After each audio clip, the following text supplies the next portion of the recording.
Hey everybody, we're here to talk with Brian Polis. Polis, is that the right pronunciation? That's correct, yep. All right, let's go ahead and get started. All right, welcome to The Critical Path with Mary and Jason, a podcast about business development, company culture, and loving the place you work just a little bit more.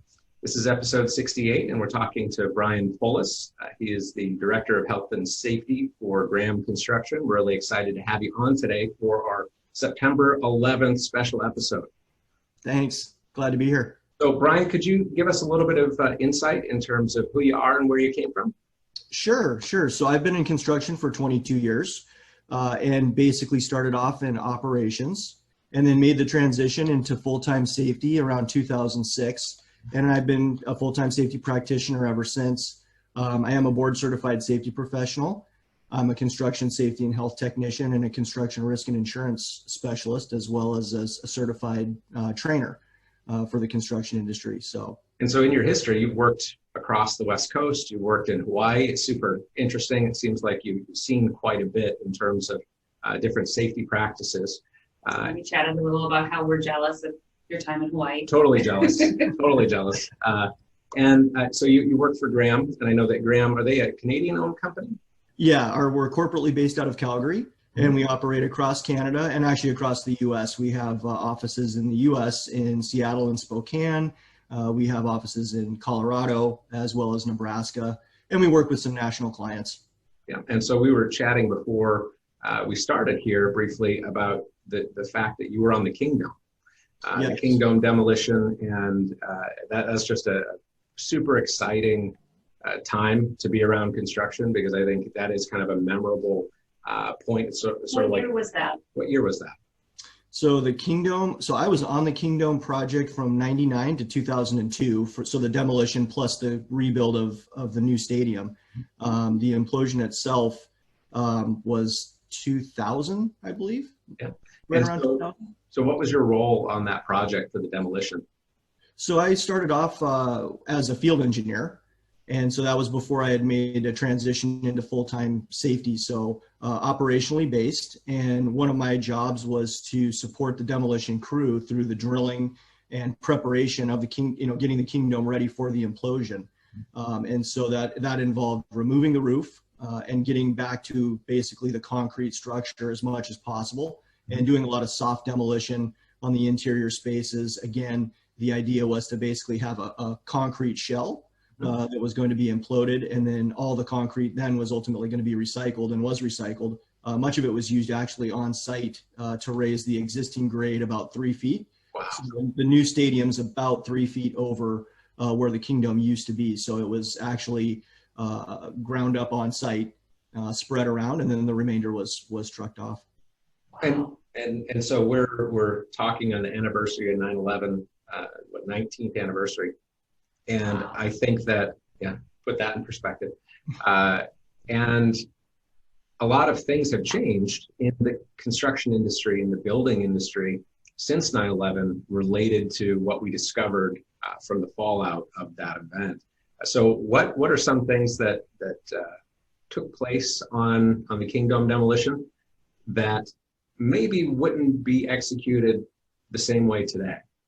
Well, I think certainly the industry has matured a lot as it relates to air quality in general. So I think when you look at things like silica exposure and exposure to other building materials, as you guys noted, that we learned about, really had a kind of a crash course study in it post 9/11 with the first responders that were on the ground and working through that environment. The considerations of, looking at what a large release of silica and other building materials looks like, and how to best deal with that, I think certainly today would be looked at perhaps differently, or in a way where, just with the information that's come out, it's certainly a higher level of awareness. Yeah. So I'm super versed in construction, but I'm not a safety professional. I'm more the type of person that I know something's not safe when I see it, but I couldn't necessarily pin down the definition of why it's not safe. So what, for the folks who are listening, what level of silica is safe? Are you aware of that? Well, so it greatly depends. So what I would preface that discussion, what I would preface the discussion by saying is that what makes something hazardous is really predicated on two factors. Yeah. The concentration of whatever substance you're dealing with, or the dose, if you will, and then the amount of exposure time, right? So those two factors really are going to determine what's hazardous and what's not, because quite frankly, water is hazardous if you're exposed to enough of it for long enough.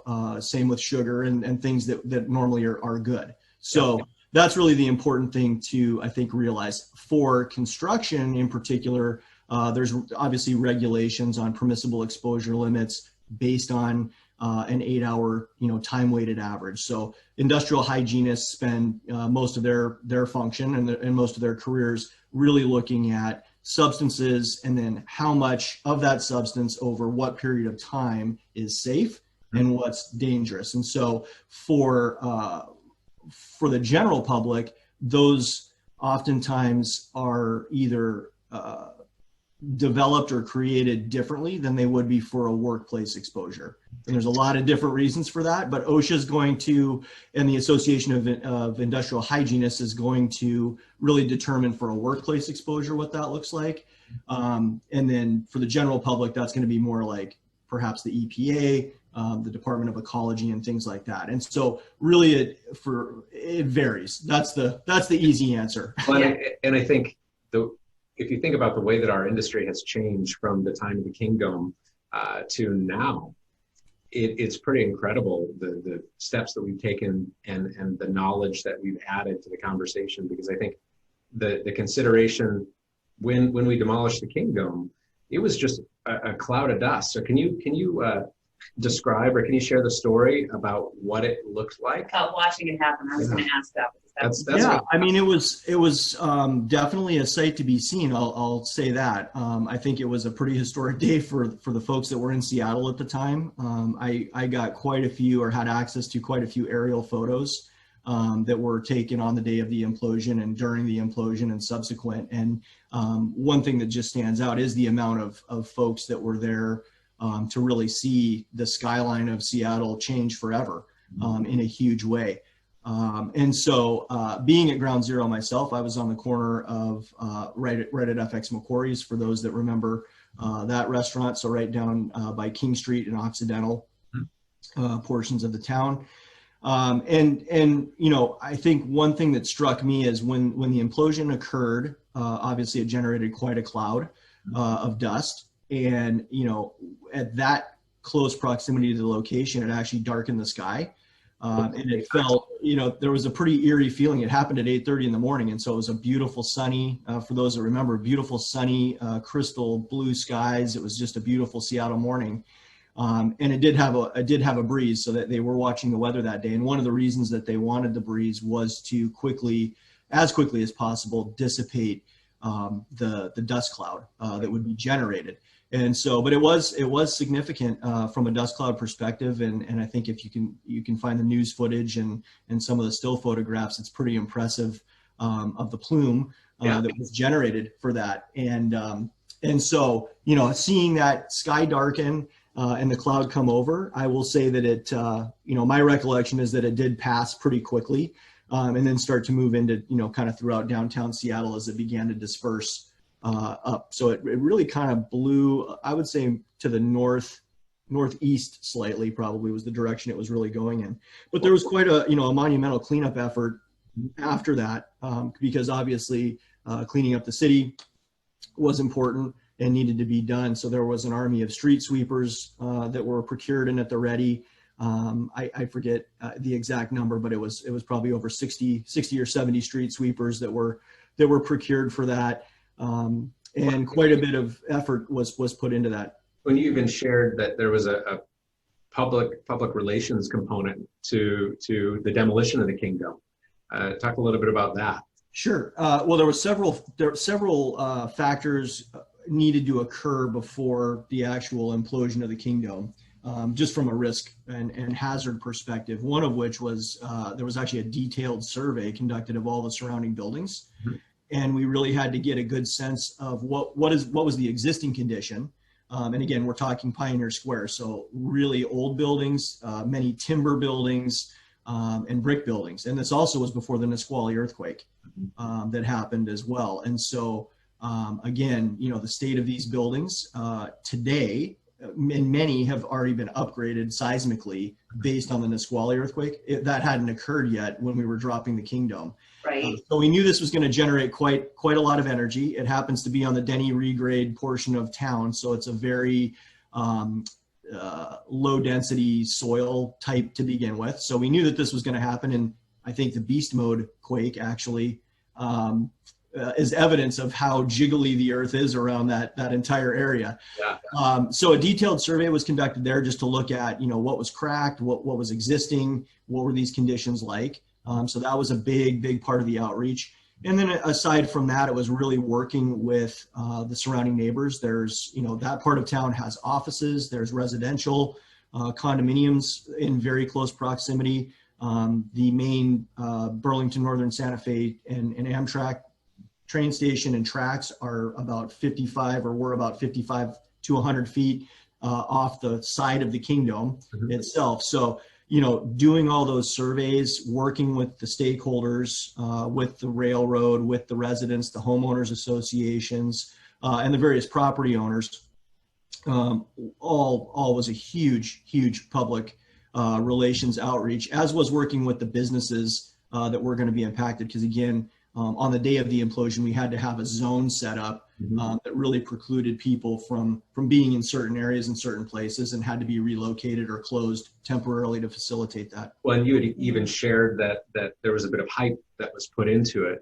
trying to add excitement to the event so that there were fewer detractors. And I think that's a really interesting element. Come and see this once in a lifetime event. Because many, Absolutely.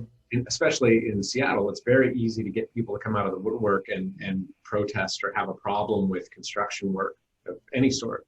And I think trying to move the needle in terms of the way that we feel about a given project, there's a lot of wisdom to that from a project delivery standpoint. If I'm trying to push this project forward, I need to make people feel good about it and get excited about it, as opposed to being intimidated by a changed skyline. Yeah, absolutely. No, there was, and I think that, it helped that it was a professional sporting venue. It helps that Seattle has the drive and the desire to support the pro teams that we do in general in the marketplace. So I think there were a lot of factors that were kind of lining up to really make that a much easier facilitation in terms of the pitch of, we're changing the skyline. I don't know that, you either loved the King Dome or you hated the King Dome, right? And I think that helped as well. It certainly was an iconic structure that had been a part of the skyline since 1976.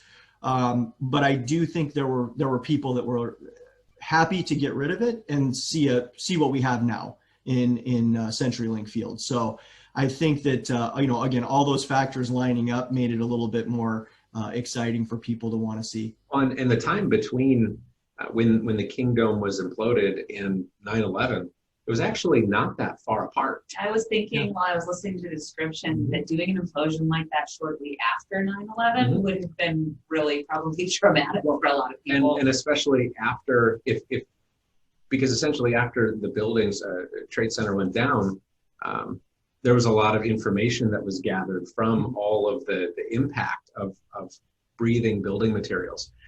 And what that does, and maybe even the considerations of working with the building materials maybe should change a little bit. We learned a lot about how those materials people interact. So how do you think that our approach or our relationship with building materials changed after 9/11?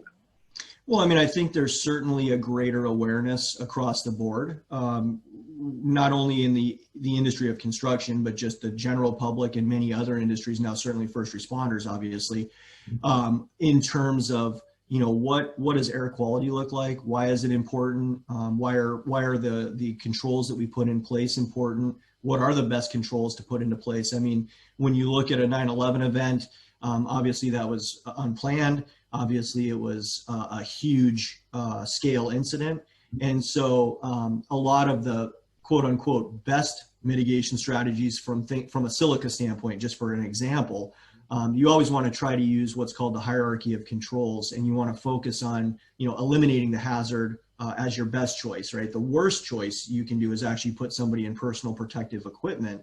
And then there's a reason for that, is really that there's nothing wrong with personal protective equipment, but there's a lot to get wrong with personal protective equipment. And because there's a lot of opportunity for user error. Exactly. The human factor, you're basically relying on a barrier that if everything is used and done correctly, it'll work. It's going to create a barrier between you and a hazard, but that hazard still exists. So if anything happens to the barrier, or how that barrier interfaces with the hazard, i.e. that it gets past the barrier, then you're still exposed to whatever hazard you have. And so, I think the awareness is important because it gets people to wear PPE maybe a little bit more effectively, or not fight trying to wear PPE a little bit more.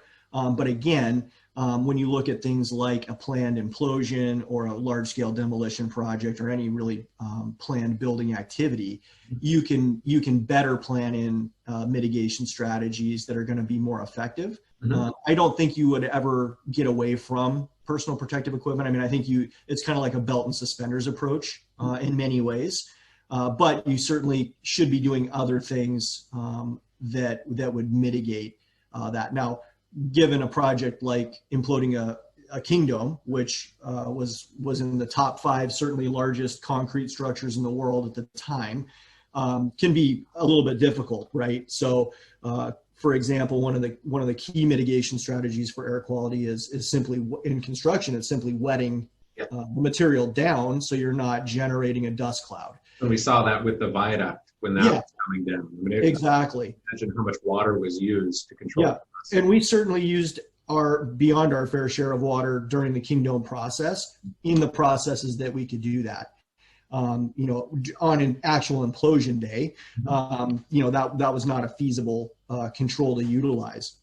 But certainly during the other aspects, soft demolition, removal of the roof, and things like that, water is a very good and effective control, as is dilution ventilation. And so one of the things that people do tend to look at when they're looking at these hazards is, are you doing something indoors where you don't have very good airflow, or in an area where you don't have very good airflow, or are you outside where you do have good airflow? And again, I think we spoke about this a little bit earlier with the dust cloud, picking a day where there's a stiff enough breeze to dilute and push that hazard away. So, even simple things as keeping somebody positioned downwind, upwind, so that when the cloud, whatever that hazard is, it's not coming directly into your breathing zone. When you could even see the value of doing the implosion during a rainstorm. That's what I was just going to ask. Yeah. Nothing about it. If you did it during rain, would that be better? I think on a large scale like that, unless you were having like a torrential, historic biblical rain, it probably wouldn't be too effective, right? Because you're dealing with, on the Kingdom, some of those members, I mean, there were several feet thick of concrete. So I think it could have helped potentially, but I think you would have had, it would have had to have been a significant rainfall for that. We did a lot of rain, and Seattle rain is not really like that. Our slow motion rain would have tickled it, maybe. Yeah, it's like that in the Midwest, that you walk outside for 10 seconds and you're soaked head to toe. Right. That's just Tuesday. So in what ways are you aware of that building materials or that the industry has changed since 9/11? So as a result of that. After we got a little bit more information or data on what those materials can do to folks. Sure. Well, what I can tell you is from a occupational safety and health industry perspective, many regulations were updated. So the OSHA regulations been updated. Here in Washington State, we have to meet or exceed the OSHA standards as they're updated or changed. And so that certainly impacted us. So there's been a new, relatively new, I'll say, silica rule that's been in effect. We're actually coming up on, I believe, the 1-year anniversary. I think it was in effect in October. We heard a lot about that one. Yeah. So we're getting very close to that. And so that was one effect, right? Now it took many years. I think you guys, we're talking about the 19th anniversary. So it took a while, but that change did occur. And so the standards have been updated, and there's a much stronger emphasis on silica in particular. But I think, really what we're seeing in the industry is as science improves, as research improves, in general, I would say the way we work and look at any hazardous material or any chemical really. So when I say hazardous material, I'm not just speaking about silica or asbestos or lead, but something as simple as a paint. There's been changes to our safety data sheets that we used to call material safety data sheets, MSDS, now are SDSs. We have the global harmonized standard that came out and was phased in between 2011 and 2015. So over this period of time, regulations, I think, because the awareness went up, people said, it's not good to be exposed to substances and hazards that may not hurt you today, but 20, 30 years down the road certainly will. And I think another big driver of that was asbestos, and how older workers now are really dealing with a lot of the effects that happen. And I think as a safety practitioner, one of the biggest challenges that I face, people are really good at avoiding things that are going to hurt them really bad right now, right? So if I know a saw is going to chop off my arm or my finger, I'm going to be really careful with that. But if I'm in a room and I'm breathing and I don't really feel a problem and that's not really impacting me, and maybe I don't know better, maybe I haven't been trained very well. And you don't have to pay the price. It's slow motion. Yeah, it's slow motion. So I don't feel it. And people are far, at the end of the day, we are, from an intuitive standpoint, we are far more risk averse to things that are going to hurt us right now than that thing that may hurt us potentially. We don't even know. It may hurt us, 20 or 30 years down the road. And when we're 20, we're all bulletproof. Yeah. Right. When we're 20, nothing can stop us. And I think that I was there. I was up on the roof. Yeah. No harness, no straps, no tie off, nothing, no training. So it's a hard subject in general, I think, to really drive the awareness and the change, because we are talking about hazards that are different than, it's certainly in construction, than what seems to be the most pressing, which I know I don't want to fall off a building. Yes. Or I know I don't want to get stuck in an excavation that caves in. So I have one more big question for you, and that is there is a sentiment that as safety standards increase, and this is just my personal opinion, that the construction industry as a whole resists change. We resist change by and large. We try to do what our fathers did. We try to stick with tradition, kind of as a people. And so it's difficult to move the needle. It took how many years? 18 years for the silica rule to come into play. So there is kind of this resistance to change or rules that make people more safe. Yeah, well, and that's kind of our theory, is that that's what causes construction to be so resistant to change, is if you build a bridge in a whole new way and that doesn't work out well, a lot of people can get hurt. So there's this sense in the industry that as we become more aware of what the threats are, and as we apply more rules or regulations or policies or practices, more PPE to that situation, we're not going to be able to get any work done. The burden of carrying all of the safety regulations and meeting all of the safety requirements for small companies, they oftentimes believe it's impossible. What advice or what direction would you give to that sentiment? Well, I mean, I think number one, the topic of safety in general can be very overwhelming because there is a lot to deal with. Certainly, if you're a smaller company or a small business, based on just your resources that you have available, that is a challenge without a doubt. I don't know that construction necessarily is resistant to change. I think what I would classify it as, there's a reason why we continue to use concrete, right? And when you look at how long concrete has been around and who invented it, thousands and thousands of years, and we still use a lot of concrete in a lot of structures. I think because building as an industry is so risk heavy, that when you know something is proven and you know something works, you're managing risk in a lot of ways, right? So I think, to your point on the bridge example that you gave, if you know something's going to be safe and work, if it's not broke, don't fix it. Now, we do see a lot of innovation, obviously, in different methodologies. So I don't know that it's so much resistant to change, but certainly trying to manage an area of risk that's manageable, right? And our whole industry is risk. It is right, exactly. Right. I mean, that's how general contractors make their fee. We're risk managers, right? We're taking risk from an owner and saying we can coordinate this and get it built for you more effectively than you could. And manage the risk. Exactly. We're going to manage the risk for a fee. So back to the safety portion of the question, I do think that, if you look at regulations in general, certainly they can drive cost, but certainly they can also save in other areas. And so if you have a healthier workforce, if you have a more productive workforce, if you have a workforce that's going to be able to work longer, and not maybe be subjected to a bunch of hazards that would otherwise cut their lives short and increase your turnover and your training and all these other practical things that businesses have to worry about as well. I think you have to look at the situation holistically and say, okay, yeah, we have to adjust to this new silica rule. That's certainly going to maybe involve some new tools, some new training, some new processes. And so that's going to cost money. But on the flip side, are you going to be, some of these large companies that are facing lots of issues trying to pay for asbestos related problems right now, right? Or other things down the road. So there's certainly a trade-off. And I would say that, you have to be smart and you have to be practical about how you interact with these regulations. I think there's a lot of different ways. Really, when you look at most regulations, I would just say they're performance standards.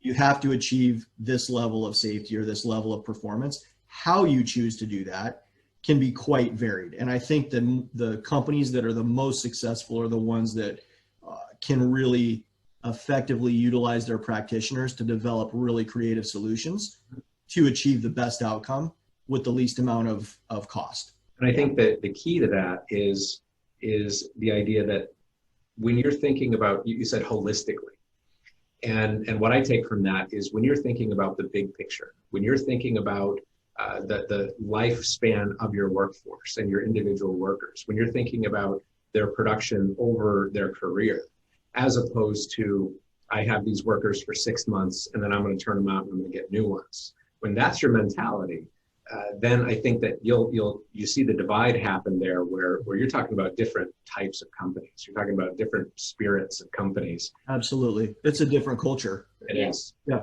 Yeah. And that's a really good point. Yeah, absolutely. And in my experience, even if you make mistakes as it relates to safety, even if you get something wrong and all of your paperwork isn't filled out perfectly, my experience working with OSHA and L&I is that if your heart is in the right place and you are making active efforts to do the right thing and you have documented history that's the case, that you're putting your employees and your team first with regard to safety, then I think that the world is much more lenient or they're willing to work with you as opposed to you're on your own and we're just here to punish you.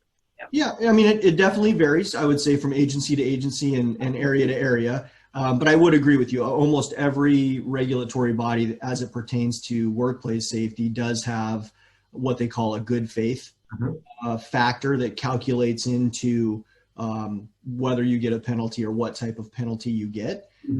And I think, along those lines too, I think it's really important. What I really try to do is, from my perspective in safety, is really spread the word that a lot of times people think it's about going from 100% risk to 0 risk, right? And that's the solution that they always look for. And I think that's really, pardon the pun, but I think that's very dangerous. If you can minimize 20% of the risk, start there, right? And that would be my advice to the small businesses that we were talking about before that can feel overwhelmed with safety, is you definitely need to meet the legal intent and the requirements of the law to keep your employees safe, without a doubt. I think that's a moral responsibility as much as it is a legal responsibility. Yeah. With that being said, don't dismiss a solution that might minimize your risk by 25 or 30% because you're holding out to get to 0%. Mhm. So, I mean, I think it really needs to be based on continuous improvement, and, start somewhere and then really focus on how can you continuously improve that and drive those results to keep lowering that, down further and further. So one last trick question for you. Who at a construction company should have the authority to stop work in the case of a safety concern? Has to be everybody. Everybody that's physically present on that site that's knowledgeable about that hazard has to have the authority, without a doubt, to either stop the work or make the correction. And I think, again, sending a message to your people that empowers them, that even if they don't know how to fix it, we can always fix it by stopping. Now, that's the worst 4-letter word you can say in construction. Yes, it really is. And we know what words we like to use in construction from time to time, but yes, nobody likes the word stop. Yeah, stop. But word in construction. but if you say that, and it's really to, save a life or something, then that's critical. Everybody has to be able to do that. That's awesome. Absolutely. Yeah, well, you got it right. One hopes. All right. Well, we really appreciate you being with us, and thanks for spending time on the Critical Path. Yeah. We will see you next time. Awesome. Thanks for having me, guys. It's a pleasure.